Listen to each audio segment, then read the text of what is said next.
Hi and welcome to the new video. In this video, I'll be discussing about HVDC transmission. I'll be giving a brief introduction about high voltage DC transmission. So why HVDC transmission or high voltage DC transmission? We all know that universally electric power is generated, transmitted, distributed and utilized in the form of AC. Then why this DC? For long distance bulk power transmission, there are many problems associated with AC which make it not that much efficient for long distance transmission. And these problems are variation of voltage profile, decrease in power transfer with distance, compensation requirement, that is reactive power compensation requirement, then increase in cost of transmission over long distances due to the need of compensation equipments. So ഈ പറഞ്ഞ problems ഒക്കെ കാരണം കൊണ്ട് A C നമുക്ക് long ഡിസ്റ്റൻസിലേക്ക് അത്രത്തോളം feasible ആയിട്ടുള്ള ഒരു solution അല്ലാണ്ട് വരും പലപ്പോഴും. കാരണം വളരെ ഡിസ്റ്റൻസ് കൂടുകയാണെങ്കിൽ വോൾട്ടേജ് പ്രൊഫൈലിൽ ഭയങ്കരമായ ചേഞ്ചസ് വരും, പവർ ട്രാൻസ്ഫറിൽ ഒരുപാട് ചേഞ്ചസ് വരും. കാരണം എന്താ വെച്ച് കഴിഞ്ഞാൽ എഫിഷ്യൻസി കുറയും, പവർ ലൂസസ് കൂടുതലാണ്. പിന്നെ എ സിയിലുള്ള ഒരു മെയിൻ ആയിട്ടുള്ള ഒരു പ്രശ്നമാണ് എന്ത്, കോമ്പൻസേഷൻ, റിയാക്റ്റീവ് പവർ കോമ്പൻസേഷൻ്റെ ആവശ്യം വരും. ഡി സിയിൽ അത് വരില്ല. Then increase in the cost of transmission over long distances due to the need of compensation equipments. ഈ കോമ്പൻസേഷൻ എക്യുപ്മെന്റ്സും കാര്യങ്ങളൊക്കെ ഉപയോഗിക്കുന്നതുകൊണ്ട് തന്നെ കോസ്റ്റ് ഓഫ് ട്രാൻസ്മിഷൻ ലൈനും കൂടും ഓവർ ലോങ് ഡിസ്റ്റൻസ്. ഇപ്പോൾ ലോങ് ഡിസ്റ്റൻസ് വരുമ്പോഴാണ് മെയിനായിട്ട് എ സി നമുക്ക് അത്ര നല്ലതല്ല എന്നുള്ള രീതിയിൽ വരുന്നത്. അപ്പോൾ അങ്ങനത്തെ ഒരു അവസ്ഥയിലാണ് എന്ത് കയറി വരുന്നത്, H V D C transmission, that is high voltage direct current power systems which use DC for transmission of bulk power over long distances. So when you have to transfer bulk power over long distances, you have to go for HVDC transmission, which is a best. Long distance bulk power transmit ചെയ്യാനാണെങ്കിൽ നമുക്ക് അപ്പോൾ H V D സിയിലേക്ക് മാറുക എന്നുള്ളത് തന്നെയാണ് main ആയിട്ടുള്ള കാര്യം. അപ്പോൾ ഞാൻ മുന്നേ ഒരു വീഡിയോയിൽ എ സിയും ഡി സിയും തമ്മിലുള്ള കമ്പാരിസൺ ഒക്കെ നടത്തിയിട്ടുണ്ടായിരുന്നു. അപ്പോൾ അവിടെയും അഡ്വാൻറ്റേജസ് നമ്മൾ പറഞ്ഞു വന്നിട്ടുണ്ടായിരുന്നു. അപ്പോൾ മെയിൻലി ഡി സി ആണ് അവിടെ വിന്നർ ആയിട്ടുണ്ടായിരുന്നത്. പക്ഷേ നമ്മൾ ഇത്രയും കാലമായിട്ട് അത് ഡി സിയിലേക്ക് പോകാണ്ടിരുന്നത് അതിൽ നമുക്ക് എന്താ പറയുക, ഈ സ്റ്റെപ്പ് അപ്പും സ്റ്റെപ്പ് ഡൗൺ ഒക്കെ ചെയ്യാനുള്ള ഡിഫിക്കൽറ്റികളും മറ്റൊക്കെ കാരണമായിരുന്നു എന്ന് പറഞ്ഞു. പക്ഷെ അതൊക്കെ എ സിയിൽ എളുപ്പമായതുകൊണ്ടാണ് എ സി നമ്മളൊരു യൂണിവേഴ്സൽ സൊല്യൂഷൻ എന്ന രീതിയിൽ വന്നുകൊണ്ടിരുന്നത്. പക്ഷേ ഇപ്പോൾ നമ്മൾ എന്തിലേക്ക് വന്നുകൊണ്ടിരിക്കുകയാണ്, ഡി സിയിലേക്ക്. കാരണം വെച്ചാൽ നമുക്ക് വളരെ ലോങ് ഡിസ്റ്റൻസിൽ വളരെ high amount of power transmit ചെയ്യേണ്ട ആവശ്യം വരുന്നുണ്ട്. ഇപ്പോൾ അതിന് കുറേ ചേഞ്ചസും വന്നു ടെക്നോളജിയിൽ. അപ്പോൾ അതുകൊണ്ട് ഇതിലേക്ക് വന്നുകൊണ്ടിരിക്കുകയാണ്. അപ്പോൾ അത് എന്തൊക്കെയാണ് ഇതിൻ്റെ അഡ്വാൻറ്റേജസ്, എന്തൊക്കെയാണ് ഇതിൻ്റെ ബേസിക് ആയിട്ടുള്ള കാര്യങ്ങൾ എന്നുള്ളതാണ് ഇവിടെ നമ്മൾ പറയുന്നത്. So for long distance power transmission, these HVDC lines are less expensive and losses are less as compared to DC transmission. അതാണ് ഇതിലെ ഏറ്റവും മെയിൻ ആയിട്ടുള്ള കാര്യം. ലോങ് ഡിസ്റ്റൻസിന് എക്സ്പെൻസീവ് അല്ല, ലോസസ് കുറവാണ്. That is highly efficient. That is almost the input power is almost equal to the output power. അതാണ് അവിടുത്തെ ഒരു മെയിൻ ആയിട്ടുള്ള അഡ്വാൻറ്റേജ് വരുന്നത്. Then H V D C transmission is economical only for long distance transmission lines having length more than say 600 kilometers and for underground cables of length more than 50 kilometers. So long distance ആണ് ഇത് economical ആവുന്നത്. Over head ആണെങ്കിൽ 600 കിലോമീറ്റേഴ്സിനെക്കാട്ടിലും മേലെയും, underground ആണെങ്കിൽ 50 കിലോമീറ്റേഴ്സിനും മേലെയും പോകുമ്പോൾ ഇത് എന്തായിട്ട് വരും, നമുക്ക് എക്കണോമിക്കലായിട്ട് വരും. And it Inter connects the network that have different frequencies and character. ഇവിടെ നമ്മൾ ശരിക്കും പറഞ്ഞു കഴിഞ്ഞാൽ ജനറേഷനൊക്കെ എ സിയിൽ തന്നെയാണ്. നമുക്ക് അതിൻ്റെ ലേ ഔട്ട് കാണിക്കുമ്പോൾ മനസ്സിലാവും. ജനറേഷൻ എ സിയിലാണെങ്കിലും എ സിനെ ഡി സി ആക്കിയിട്ട് ട്രാൻസ്മിഷൻ മാത്രമേ ഡി സിയിലാക്കുന്നുള്ളൂ. അപ്പോൾ അതുകൊണ്ട് തന്നെ നമുക്കിപ്പോൾ എന്നിട്ട് അവസാനം ഡിസ്ട്രിബ്യൂട്ട് ചെയ്യുന്ന സ്ഥലത്തും എന്ത് തന്നെയായിരിക്കും, എ സിയിലേക്ക് ആക്കിയിട്ട് തന്നെ കൊടുക്കുന്നത്. അപ്പോൾ ഇവിടെ നമുക്ക് പല എന്ത് ചെയ്യാൻ പറ്റും, ഡി സി നെറ്റ്വർക്ക് എന്ന് പറഞ്ഞു കഴിഞ്ഞാൽ അവിടെ ഫ്രീക്വൻസിയുടെ ഒരു കേസ് വരുന്നുണ്ട്. പക്ഷേ എ സിക്കാണ് ഈ ഫ്രീക്വൻസി സിങ്ക്രണൈസേഷനൊക്കെ പ്രശ്നം വരുന്നത്. അപ്പോൾ അതെവിടെ ഇല്ല. നമ്മൾ once we convert A C into D C, that problem is remove. അപ്പോൾ ഇവിടെ നമുക്ക് പല ടൈപ്പ് ഓഫ് ഫ്രീക്വൻസീസിലുള്ള അല്ലെങ്കിൽ പല ക്യാരക്ടറിസ്റ്റിക്സ് ഉള്ള എ സിനെ നമുക്ക് എന്ത് ചെയ്യാം, കൂട്ടി കണക്ട് ചെയ്യാം എന്നുള്ളതാണ് ഇവിടുത്തെ മെയിൻ ആയിട്ടുള്ള advantage. In normal case that is with A C it is not possible. Pure A C ആണെങ്കിൽ നമുക്കത് പറ്റുന്ന കാര്യമില്ല. പക്ഷെ അത് ഇവിടെ ഒരു മെയിൻ അഡ്വാൻറ്റേജ് ആണ്. Then H V D C lines increase the efficiency of transmission lines due to which power is rapidly transferred. അപ്പോൾ അതുകൊണ്ട് തന്നെ എഫിഷ്യൻസി ഭയങ്കര ഹൈ ആണ്, റാപ്പിഡ് പവർ ട്രാൻസ്ഫർ ആണ്. Then in a combined AC and DC system, generated AC voltage is converted into DC at the sending end. Then the DC voltage is inverted to AC at the receiving end for distribution purposes. ഇപ്പോൾ ഇവിടെ ചെയ്യുന്നത് തന്നെയാണ്, generation is in A C, then convert to DC, transmit, then at the receiving end you're again converting it back to AC. Distribution വീണ്ടും A സിയിൽ തന്നെയാണ്. അപ്പോൾ നടുവിലാണ് ഈ ഡി സി എന്നുള്ള പോർഷൻ വരുന്നത്, ട്രാൻസ്മിഷനാണ്. അപ്പോൾ ജനറേഷൻ ഡിസ്ട്രിബ്യൂഷനൊക്കെ നമ്മളുടെ കൺവെൻഷണൽ എ സി തന്നെയാണ്. Thus the conversion and inversion equipments are also needed at the two ends of the line. അപ്പോൾ ഈ രണ്ട് സൈഡ് എൻഡിലായിട്ട് നമുക്ക് കൺവേർഷനും ഇൻവേർഷനും വേണം. അതായത് റെക്ടിഫിക്കേഷനും ഇൻവേർഷനും ചെയ്യാനുള്ള എക്യുപ്മെൻറ്റ്സ് ആണ് അവിടെ മെയിനായിട്ട് റിക്വയർമെൻറ്റ് വരുന്നത്. അപ്പോൾ ഈ എക്യുപ്മെൻറ്റ്സിൻ്റെ എന്താ പറയുക ഉണ്ടായിരുന്നത് കൊണ്ടാണ് തുടക്കത്തിൽ നമ്മൾ ഡി സി പോകാണ്ടിരുന്നത്. കാരണം അത്രയും ഹൈ പവർ ഹാൻഡ്ലിംഗ് കപ്പാസിറ്റി ഒന്നുമുള്ള എക്യുപ്മെൻറ്റ്സ് ഉണ്ടായിരുന്നില്ല. പക്ഷേ ഇപ്പോൾ നമുക്ക് അങ്ങനത്തെ ഒരുപാട് എക്യുപ്മെൻറ്റ്സ് വന്നു, പവർ ഇലക്ട്രോണിക്സിലൊക്കെ ഉള്ള ഡെവലപ്മെൻറ്റ് കാരണം. അപ്പോൾ അതുകൊണ്ട് ഈ റെക്ടിഫിക്കേഷനും ഇൻവേർഷനും ഒക്കെ at very high power levels, megawatts of പവേഴ്സിൽ നമുക്കത് പോസിബിൾ ആണ്. അപ്പോൾ അതുകൊണ്ടാണ് ഇപ്പോൾ ഈ HVDC ഇത്രയും ഇതായിട്ട് വന്നുകൊണ്ടിരിക്കുന്നത്. ഇപ്പോൾ how does the HVDC transmission system work? ഇപ്പോൾ ഇവിടെ കാണിച്ചിട്ടുള്ളത് ഒരു HVDC സബ്സ്റ്റേഷൻ ലേ ഔട്ടാണ്, ഒരു സിംഗിൾ ലൈൻ ഡയഗ്രാം എന്നുള്ള രീതിയിൽ നമുക്ക് പറയാം. So you can see the first power grid network. ഇതാണ് നമ്മളൊരു പവർ ഗ്രിഡ് നെറ്റ്വർക്ക് എന്നുള്ള രീതിയിൽ പറയുക. Then this is the second power grid network. ഇവർ രണ്ട് സെക്കൻഡ് പവർ ഗ്രിഡ് നെറ്റ്വർക്കും ഉണ്ട്. ഇത് രണ്ടും തമ്മിൽ കണക്ട് ചെയ്യാം എന്നുള്ള രീതിയിലാണ് പറയുന്നത്. അപ്പോൾ ഇത് രണ്ടിലും AC ആണ്. ഓക്കെ, പിന്നെ അത് വരുന്നത് ഒരു കൺവേർട്ടർ സ്റ്റേഷനിലേക്കാണ്. ഈ കൺവേർട്ടർ സ്റ്റേഷൻ്റെ ഉള്ളിൽ മെയിനായിട്ട് ഇരിക്കുന്നത് നമ്മുടെ ട്രാൻസ്ഫോമേഴ്സും കൺവേർട്ടേഴ്സും ആണ്. അപ്പോൾ ട്രാൻസ്ഫോമേഴ്സും കൺവേർട്ടേഴ്സും ഇരിക്കുന്നുണ്ട്. പിന്നെ അത് അവിടെ നിന്നപ്പോൾ ഈ ഒരു ലൈൻ ഇതിന് പിന്നെ അങ്ങോട്ട് പോകുന്ന അടുത്ത കൺവേർട്ടർ സ്റ്റേഷനായിട്ട് കണക്ട് ചെയ്യുന്ന ആ ഒരു ലൈനിലായിരിക്കും നമ്മളുടെ എന്തുണ്ടാവുക, DC ഉണ്ടായിരിക്കുക. ഓക്കെ, അപ്പോൾ ഇതാണ് നമ്മുടെ ഓവർ ഹെഡ് ലൈൻ എന്നുള്ള രീതിയിൽ വിചാരിക്കാം. ഇവിടെ വീണ്ടും ഒരു കൺവേർട്ടർ സ്റ്റേഷനാണ്, അവിടെ ഉണ്ടാവും എന്താ പറയുക നമ്മളുടെ റെക്ടിഫയർ അല്ലെങ്കിൽ ഏതോ കൺവേർട്ടർ, പിന്നെ ട്രാൻസ്ഫോമർ എന്ന് പറഞ്ഞിട്ടുള്ള സംഭവങ്ങൾ. അപ്പോൾ ഈ ട്രാൻസ്ഫോമർ നമുക്കറിയാം എന്താണ്, AC work ചെയ്യിപ്പിക്കുന്നതാണ്.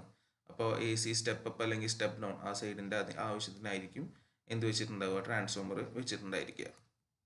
So in generating substation AC power is generated which can be converted in to DC by using rectifier. So നമ്മുടെ ജനറേറ്റിംഗ് സ്റ്റേഷൻ ഏതാണോ അവിടെ AC പവർ ജനറേറ്റ് ചെയ്യും, അതിനെ DC ആക്കും റെക്ടിഫയർ ഉപയോഗിച്ചിട്ട്. ഞാൻ in HVDC substation or converter substation, these rectifiers and inverters are placed at both ends of the line. അപ്പോൾ രണ്ട് എൻഡിൽ റെക്ടിഫയേഴ്സും ഇൻവേർട്ടേഴ്സും വെച്ചിട്ടുണ്ടാവും എന്നാണ് പറയുന്നത്. Rectifier terminal changes the AC to DC, while the inverter terminal converts DC to AC. നമുക്ക് അറിയുന്ന കാര്യമാണ്, rectifier rectification ചെയ്യും, AC-നെ DC ആക്കും, ഇൻവേർഷൻ DC-നെ AC ആക്കും. And the DC is flowing with the overhead lines, and at the user end again DC is converted into AC by use of inverters which are placed in the converter substation. Okay, അപ്പോൾ DC transmit ചെയ്യും, വീണ്ടും receiving എൻഡിൽ വന്നിട്ട് DC-നെ invert ചെയ്തിട്ട് AC ആക്കും. അതാണ് ഡിസ്ട്രിബ്യൂഷന് ഉപയോഗിക്കുന്നത്. The power remains the same at the sending end and receiving ends of the line because അത്രയും ഹയർ എഫിഷ്യൻസി ആയതുകൊണ്ട് ഓൾമോസ്റ്റ് സെയിം ആണെന്ന് തന്നെ നമുക്ക് പറയാം. And DC transmitted over long distances because it decreases the losses and improves the efficiency. Long distance DC ട്രാൻസ്മിഷനിൽ losses comparatively വളരെ കുറവാണ്. അതുകൊണ്ട് തന്നെ വളരെ ഹൈ എഫിഷ്യൻസിയും നമുക്ക് അതിൽ നിന്ന് കിട്ടും. Then a system having more than 2 converter stations and one transmission line is called two terminal DC system or point to point system. So ഒരു സിസ്റ്റം എന്താ പറയുക, രണ്ട് കൺവേർട്ടർ സ്റ്റേഷൻസും ഒരു ട്രാൻസ്മിഷൻ ലൈനും തമ്മിൽ ജസ്റ്റ് അപ്പുറത്തും രണ്ട് കൺവേർട്ടർ സ്റ്റേഷൻസ് അവർ തമ്മിൽ ഒരൊറ്റ ലൈൻ വെച്ച് കണക്ട് ചെയ്തിരിക്കുകയാണെങ്കിൽ അതിന് 2 terminal DC സിസ്റ്റം എന്ന് പറയാം, അല്ലെങ്കിൽ ഒരു പോയിന്റ് ടു പോയിന്റ് സിസ്റ്റം എന്ന് പറയാം. കാരണം ഒരു സ്റ്റേഷൻ ടു അനദർ സ്റ്റേഷനാണ് അവിടെ കണക്ഷൻ വരുന്നത്. അതൊരു ടൈപ്പ് ഓഫ് HVDC സിസ്റ്റം ആണ്. വേറെയും ഉണ്ട്. ഇപ്പോൾ substation has more than two converter stations and interconnecting DC terminal lines. ഇപ്പോൾ ഒന്നിൽ കൂടുതൽ സ്റ്റേഷൻസും ഒന്നിൽ കൂടുതൽ DC ലൈൻസും ഉണ്ടെങ്കിൽ അതിനെ പറയുന്നതാണ് multi terminal DC substation. Okay, ഇതൊക്കെയാണ് അതിൻ്റെ ബേസിക് ആയിട്ടുള്ള കാര്യങ്ങൾ. ഇനി ഇത് നമുക്കിവിടെ മെയിൻ ആയിട്ടുള്ള കാര്യങ്ങൾ എന്തൊക്കെയാണ് ഈ HVDC ഇത്രയും പോപ്പുലർ ആവാനുള്ള കാരണം, എന്തൊക്കെയാണ് അതിൻ്റെ അഡ്വാൻറ്റേജസ് ഓവർ AC. ഒരുപാട് അഡ്വാൻറ്റേജസ് ഉണ്ട്, കുറച്ച് അഡ്വാൻറ്റേജസ് നമുക്ക് പറഞ്ഞു പോവാം. A DC link allows power transmission between AC network with different frequencies or networks which cannot be synchronized for other reasons. ഇപ്പോൾ ഞാൻ നേരത്തെ പറഞ്ഞ പോലെ നമുക്ക് DC-യിൽ ഫ്രീക്വൻസിയോ സിങ്ക്രണൈസേഷൻ്റെയോ ഒന്നും ഇഷ്യൂ വരുന്നില്ല, അത് AC-യിലേ ഉള്ളൂ. Once we convert AC into DC, then we can simply connect between these different frequency AC inputs. അപ്പോൾ നമുക്ക് AC DC ആക്കി കഴിഞ്ഞ് കഴിഞ്ഞാൽ ആ പ്രശ്നമൊക്കെ അവിടെ ഒഴിവായി. അപ്പോൾ നമുക്ക് അതാണ് ഇവിടെ ഒരു മെയിൻ ആയിട്ടുള്ള കാര്യം വരുന്നത്. ഡിഫറെൻറ്റ് ഫ്രീക്വൻസീസ് അല്ലെങ്കിൽ ഡിഫറെൻറ്റ് ക്യാരക്ടറിസ്റ്റിക്സ് ഒക്കെ ആയിട്ടുള്ള AC സിസ്റ്റത്തിനെ നമുക്ക് DC ആക്കിയിട്ട് ഇന്റർകണക്ട് ചെയ്യാൻ പറ്റും. Then inductive and capacitive parameters do not limit the transmission capacity or maximum length of DC overhead line or cable. AC-യിലത്തെ ഒരു മെയിൻ ഇഷ്യൂ ആയിരുന്നു ഇൻഡക്റ്റൻസും കപ്പാസിറ്റൻസും, ഇൻഡക്റ്റീവ് ആൻഡ് കപ്പാസിറ്റീവ് റിയാക്റ്റൻസുകൾ. അത് കാരണം അവിടെ നമുക്ക് ഒരുപാട് പ്രശ്നങ്ങൾ വരുന്നുണ്ട്. ആ ഇൻഡക്റ്റീവ് കപ്പാസിറ്റീവ് എഫക്റ്റ് എവിടെ വരുന്നില്ല, DC-യിൽ വരുന്നില്ല. കാരണം DC-യിൽ ഇൻഡക്റ്റൻസ് ഓഫർ ചെയ്യുന്നത് സീറോ റെസിസ്റ്റൻസും, കപ്പാസിറ്റൻസ് ഓഫർ ചെയ്യുന്നത് ഇൻഫൈനൈറ്റുമാണ്. അപ്പോൾ സീറോ എന്ന് പറഞ്ഞു കഴിഞ്ഞാൽ ഡ്രോപ്പ് ഇല്ല, ഇൻഫൈനൈറ്റ് എന്ന് പറഞ്ഞു കഴിഞ്ഞാൽ ലീക്കേജും ഇല്ല. And the conductor cross section is fully utilized because there is no skin effect. ഇനിയിപ്പോൾ DC-യിലാണെങ്കിൽ ഇൻഡക്റ്റീവ് എഫക്റ്റ് ഇല്ല എന്ന് പറഞ്ഞു. അപ്പോൾ അതുകൊണ്ട് തന്നെ എന്തിൻ്റെ പ്രശ്നം വരില്ല, സ്കിൻ എഫക്റ്റിൻ്റെ പ്രശ്നം വന്നിട്ട് കണ്ടക്ടർ സർഫസിലേക്ക് കോൺസെൻട്രേറ്റ് ചെയ്യുന്ന ഒരു ഇഷ്യൂ ഇല്ല. അപ്പോൾ അതുകൊണ്ട് ഇവിടെ ഫുൾ കണ്ടക്ടർ സർഫസും യൂട്ടിലൈസ് ചെയ്യുന്നുണ്ട്. There is no skin effect. Then during bad weather conditions, the corona loss and radio interference are lower for HVDC line when compared to that in the AC line of same voltage and same conductor size. So മുന്നേ പറഞ്ഞിട്ടുണ്ട് corona AC-യിലാണ് മെയിനായിട്ട് dominant വരുന്നത്. അപ്പോൾ bad weather conditions വന്നു കഴിഞ്ഞ് കഴിഞ്ഞാൽ കൂടുതൽ favourable ആവും കൊറോണ AC-യിൽ. DC-യിൽ അത്രത്തോളം ഇഷ്യൂ വരുന്നില്ല, ഇല്ല എന്നല്ല, എന്നാലും DC-യിൽ വലിയ പ്രശ്നം വരുന്നില്ല when compared to AC of the same voltage and conductor size. Due to the absence of inductance in DC, HVDC line offers better voltage regulation. എന്തില്ല, ഇൻഡക്റ്റൻസ് ഇല്ല എന്ന് പറഞ്ഞാൽ ഇൻഡക്റ്റീവ് റിയാക്ടൻസ് സീറോ ആണ്. അപ്പോൾ അതുകൊണ്ട് വോൾട്ടേജ് ഡ്രോപ്പ് അവിടെ comparatively കുറവാണ്. അതുകൊണ്ട് തന്നെ വോൾട്ടേജ് റെഗുലേഷൻ അവരുടെ ബെറ്റർ ആയിരിക്കും HVDC-യുടെ. Then HVDC offers greater controllability compared to HVAC. So HVAC-നായിട്ട് കമ്പയർ ചെയ്യുകയാണെങ്കിൽ കൺട്രോളബിലിറ്റി കൂടുതൽ ആർക്കാണ്, HVDC-ക്കാണ്. Then AC power grids are standardized for 50 Hz in some countries and 60 Hz in other countries, and it is impossible to interconnect two power grids working at different frequencies with the help of an interconnection, AC interconnection. And HVDC link makes this possible. Already പറഞ്ഞ പോലെ തന്നെയാണ്, just different കൺട്രീസിൻ്റെ വേണമെങ്കിൽ വരെ നമുക്ക് പരസ്പരം connect ചെയ്യാമെന്നാണ് പറയുന്നത്. കാരണം ചില കൺട്രീസിൽ 50 Hz ആണ് സ്റ്റാൻഡർഡൈസ് ചെയ്തിട്ടുള്ളത്, ചിലടത്ത് 60 Hz ആണ്. Like in India we have 50 and നമ്മളുടെ അറേബ്യൻ കൺട്രീസിലൊക്കെ 60-ലൊക്കെ ഉണ്ട്. അപ്പോൾ അവർ വേണമെങ്കിൽ തന്നെ ഇന്റർകണക്ട് ചെയ്യാൻ നമുക്ക് എന്ത് വെച്ചിട്ട് പറ്റും എന്നാണ് പറയുന്നത്, HVDC ലിങ്ക്സ് ഉണ്ടെങ്കിൽ പറ്റും. Then interference with nearby communication lines is less in the case of HVDC overhead line than that for an HVAC line. അപ്പോൾ ഇന്റർഫറൻസ് കുറവാണ്, കമ്മ്യൂണിക്കേഷൻ ലൈൻസിനായിട്ടുള്ള ഇന്റർഫറൻസ് HVDC അധികം പ്രശ്നമൊന്നും ഉണ്ടാക്കുന്നില്ല. In longer distance HVAC transmission, short circuit current level in the receiving system is high. An HVDC system does not contribute to the short circuit current of the interconnected AC system. ഈ രണ്ട് AC system തമ്മിൽ interconnect ചെയ്യുമ്പോൾ അതിൻ്റെ കറണ്ടിലേക്ക് ആരും contribute ചെയ്യുന്നില്ല. HVDC ആ transmission network contribute ചെയ്യുന്നില്ല. പക്ഷേ ലോങ് ഡിസ്റ്റൻസ് HVAC-യിലാണ് short circuit current level receiving എൻഡിൽ ഭയങ്കര ഹൈ ആണ്. ആ ഒരു ഇത് ഇവിടെ കുറയും, കാരണം എന്താ വെച്ചാൽ DC അതിലേക്ക് കോൺട്രിബ്യൂഷൻ ഒന്നും ചെയ്യുന്നില്ല. Then power flow control is easy in HVDC link. HVDC ലിങ്കിലെ പവർ ഫ്ലോ കൺട്രോൾ എളുപ്പമാണ് AC-നായിട്ട് കമ്പയർ ചെയ്യുമ്പോൾ. ആൻഡ് ഹൈ റിലയബിൾ ആണ്. ഇപ്പോൾ കുറേ പ്രശ്നങ്ങൾ ഇവിടെ ഇല്ലാത്തത് കൊണ്ട് തന്നെ റിലയബിൾ പവറാണ് ആര് പ്രൊവൈഡ് ചെയ്യുന്നത്, HVDC പ്രൊവൈഡ് ചെയ്യുന്നത്. എഫിഷ്യൻസിയും കാര്യങ്ങളൊക്കെ കൂടുതലാണ്. ഇൻറ്ററപ്ഷനുള്ള പോസിബിലിറ്റിയും കുറവാണെന്നാണ് പലതും നമ്മളിപ്പോൾ പറഞ്ഞത് വെച്ചിട്ട് നോക്കുമ്പോൾ മനസ്സിലാവുന്നത്. It has A lesser number of conductors and insulators are required, thereby reducing the cost of overall system. ഇപ്പോൾ നമുക്ക് കണ്ടക്ടേഴ്സിൻ്റെ രണ്ട് കണ്ടക്ടർ മതി, ദെൻ ഇൻസുലേറ്റേഴ്സിൻ്റെ എണ്ണം കുറയും ലോങ് ഡിസ്റ്റൻസ് ആകുമ്പോൾ. അപ്പോൾ അതുകൊണ്ട് തന്നെ overall cost of the system കുറവാണെന്ന് നമുക്ക് പറയാം. The towers are less costly and cheaper. Towers എന്തായാലും ലെസ് കോസ്റ്റ്ലി ആൻഡ് ചീപ്പർ ആണ് when compared to HVAC system. The HVDC system uses earth return ആണ് ഇവിടെ ഉപയോഗിക്കുന്നത് HVDC-യിൽ. That is, if any fault occurs in one pole, the other pole with earth return behaves like an independent circuit, and this result in a more flexible system. അതായത് ഇപ്പോൾ earth return ഇവിടെ possible ആണ്, DC-യിൽ possible ആണ്, പക്ഷെ അത് HVAC-യിലൊന്നും അത് possible അല്ല. അതുകൊണ്ട് തന്നെ ഇവിടെ ഇപ്പോൾ ഒരു പോളിൽ എന്തെങ്കിലും പ്രശ്നം ഉണ്ടായി അത് ഒഴിവായി പോയാലും മറ്റാൾ ത്രൂ ഗ്രൗണ്ട് എർത്ത് റിട്ടേൺ പോകുന്ന പോലെ സെപ്പറേറ്റ് ഇൻഡിപെൻഡൻറ്റ് സർക്യൂട്ട് ആയിട്ട് അവിടെ നിൽക്കും. അതുകൊണ്ട് തന്നെ മോർ ഫ്ലെക്സിബിൾ സിസ്റ്റം ആണെന്ന് നമുക്ക് പറയാം. And this does not generate or absorb any reactive power. Main ഒരു കാര്യം എന്ന് പറഞ്ഞാൽ ഇവിടെ റിയാക്റ്റീവ് പവറിൻ്റെ കേസൊന്നും വരുന്നില്ല. റിയാക്റ്റീവ് പവർ ഉണ്ടാക്കുന്നുമില്ല എടുക്കുന്നുമില്ല. So there is no need for reactive power compensation. അതാണ് ഇതിൽ എ സിയിൽ ഒരു വലിയൊരു പ്രശ്നം. റിയാക്റ്റീവ് പവർ കോമ്പൻസേഷൻ ആണ്. ആ ഒരു ആവശ്യമേ എവിടെ വരുന്നില്ല, വരുന്നില്ല. And then finally it requires less phase to phase and ground clearance കുറവ് മതി മറ്റേതിനായിട്ട് കമ്പയർ ചെയ്യുമ്പോൾ, എ സിനായിട്ട് കമ്പയർ ചെയ്യുമ്പോൾ ഇവിടെ കുറേ പ്രശ്നങ്ങൾ കുറവായതുകൊണ്ട്. ഇപ്പോൾ ഇതൊക്കെയാണ് നമ്മളുടെ HVDC ട്രാൻസ്മിഷൻ സിസ്റ്റത്തിൻ്റെ കുറച്ച് അഡ്വാൻറ്റേജ്. ഇപ്പം തന്നെ നമ്മൾ 15 അഡ്വാൻറ്റേജസ് പറഞ്ഞു. അപ്പോൾ ഇതുകൊണ്ടൊക്കെയാണ് എന്തിൻ്റെ മേലെ കയറി വരുന്നത്, HVAC ട്രാൻസ്മിഷൻ്റെ മേലെ HVDC വരുന്നത് for long distance large amount of power. But it has some disadvantages. എന്തായാലും ഡിസ്അഡ്വാൻറ്റേജസ് ഉണ്ടാവും, നമുക്ക് ഊഹിക്കാവുന്നേ ഉള്ളൂ. അപ്പോൾ അത് എന്തൊക്കെയാണ് എന്നുള്ളതാണ് പറയുന്നത്. ഒന്ന്, converter substations are placed at both the sending and receiving ends of the transmission line which result in increasing the cost. So converter substations അത്യാവശ്യം കോസ്റ്റ്ലി ആയിട്ടുള്ള സംഭവങ്ങളാണ്. അപ്പോൾ അത് നമുക്ക് സെൻഡിങ് എൻഡിലും വേണം, എന്തായാലും റിസീവിങ് എൻഡിലും വേണം. അപ്പോൾ അതുകൊണ്ട് തന്നെ അത് ഓവറോൾ കോസ്റ്റിലേക്ക് ആഡ് ചെയ്യും. Then inverter and rectifier terminals generate harmonics which can be reduced by using active filters which are also very expensive. So inverter and rectifier terminals harmonics generate ചെയ്യുന്നുണ്ട്. കാരണം സ്വിച്ചിങ് ആണ് അവിടെ നടന്നുകൊണ്ടിരിക്കുന്നത്. സോ സ്വിച്ചിങ് ആക്ഷൻ നടക്കുമ്പോൾ എന്തായാലും harmonics generate ചെയ്യുന്നത് നമുക്കറിയാം. അപ്പോൾ ഇത് which can be reduced by using active filters നമുക്ക് യൂസ് ചെയ്യേണ്ടി വരും ഈ ഹാർമോണിക്സ് ഒഴിവാക്കാൻ വേണ്ടിയിട്ട്. അപ്പോൾ ഫിൽറ്റേഴ്സ് എന്ന് പറയുന്നത് അത്യാവശ്യം നല്ല എക്സ്പെൻസീവ് ആണ്. അപ്പോൾ ഇത് അത്ര ഹൈ പവർ ഹൈ ലെവലിലായതുകൊണ്ട് തന്നെ വളരെ എക്സ്പെൻസീവ് ആയിരിക്കും.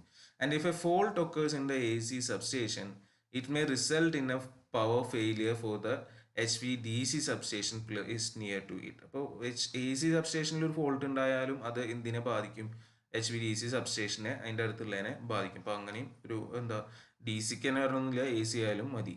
Then inverter used in converter substations have limited overload capacity. Overload capacity of inverter limited ആണ്. അപ്പോൾ അതുകൊണ്ട് ഒരു പരിധി ഉണ്ട് എന്നുള്ളതാണ് പറയുന്നത്. Then circuit breakers are used in HVDC for circuit breaking which is also very expensive. ഇപ്പോൾ സർക്യൂട്ട് ബ്രേക്കേഴ്സ് HVDCയിലെ കേസിൽ വരുന്നതും വളരെ എക്സ്പെൻസീവ് ആണ്. ഇതൊക്കെയാണ് മെയിനായിട്ട് ഇതിൻ്റെ ഡിസ്അഡ്വാൻറ്റേജസ് വരുന്നത്, HVDC ട്രാൻസ്മിഷൻ്റെ ഡിസ്അഡ്വാൻറ്റേജസ് വരുന്നത്. അപ്പോൾ ഒരു ദെൻ കുറച്ചുകൂടി വേണമെങ്കിൽ നമുക്ക് പറയാം, it does not have transformers for changing the voltage levels. ഇപ്പോൾ HVDCക്ക് ട്രാൻസ്ഫോമേഴ്സ് ഇല്ല.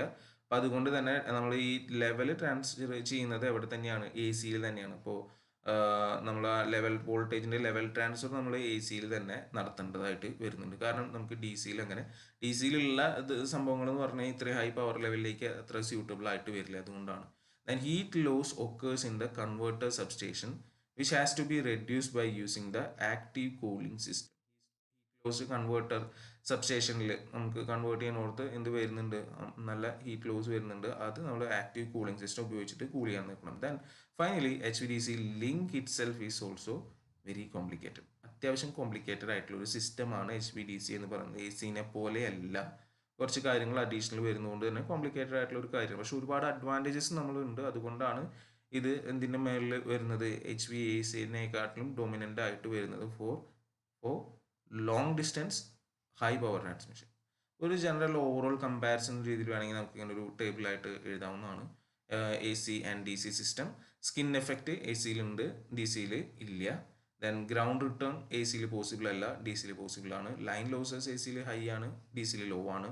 പവർ ട്രാൻസ്ഫർ AC-യിൽ അത് പവർ ആംഗിളും വേരിയേഷനും ഒക്കെ നോക്കിയിട്ടിരിക്കും. ഇവിടെ പ്രത്യേകിച്ച് ലിമിറ്റും കാര്യങ്ങളൊന്നും ഇല്ല. Voltage control series inductor shunt capacitance വെച്ചിട്ടാണ്, അപ്പുറത്തത് എളുപ്പമാണ്. ആൻഡ് കോമ്പൻസേഷൻ ഇവിടെ സീരീസും ഷണ്ട് റിയാക്റ്റീവ് കോമ്പൻസേഷൻ വേണം, അപ്പുറത്ത് DC-യിൽ അതിൻ്റെ ആവശ്യം വരുന്നില്ല.